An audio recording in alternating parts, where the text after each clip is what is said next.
Sometimes the hardest choices are made in complete silence. When the world offers comfort, money, and escape, it takes courage to choose what truly matters. This is not a loud story, it's a story of quiet strength. To understand why she walked away from everything, you'll need to watch until the very end. This village never appeared on any map, yet every morning the sun rose here with quiet certainty, as if reminding the world that life continues even in forgotten places. Anaya walked these paths every day, not chasing dreams, but carrying responsibility with steady steps. She didn't speak much, but her silence held attention, and her eyes quietly understood more than words ever could. Anaya's mother was a hard-working woman. She never complained and never expected anything in return. Anaya and her mother worked together to manage the household because it was just the two of them at home. Days moved slowly, stitched together with patience, one quiet afternoon at a time. Then change arrived. Not loudly, not suddenly, but heavily enough to be felt by everyone.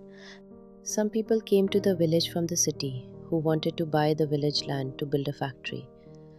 Anaya also arrived at the place where all the villagers had gathered to listen to those people.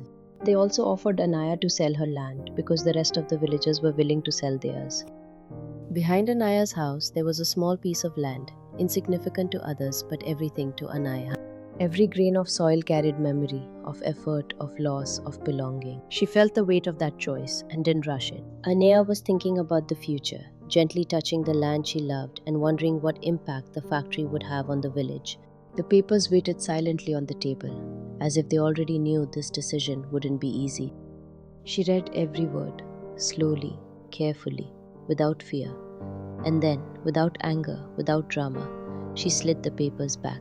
Anaya gathered her courage and decided not to sell the land. Anaya refused to sell her land to the factory representatives and they left.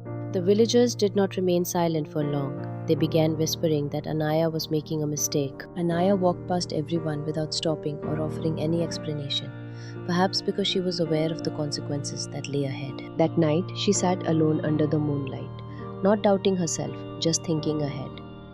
At dawn, she chose movement over waiting, action over hope. She planted seeds with care, knowing growth doesn't hurry, it arrives when ready. Time passed, rain came, sun returned, and effort slowly turned into life. Nearby, progress rose loudly, machines worked endlessly, and water lost its purity.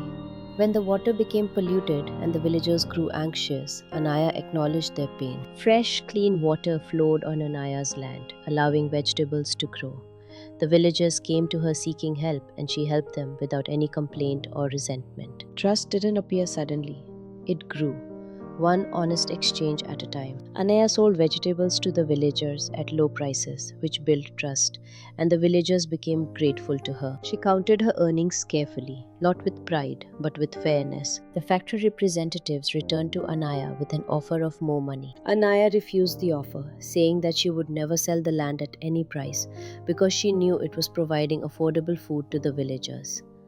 Under the shade of the neem tree, Anaya finally felt a deep, quiet peace. Her mother walked toward her, not with praise, not with advice, but with silent love. She gently held Anaya's hand, her eyes filled with unspoken pride. The land stood strong, just like the girl who protected it. She didn't become rich, she became rooted. And sometimes that is the greatest wealth of all. If you enjoyed our story, please subscribe to the channel.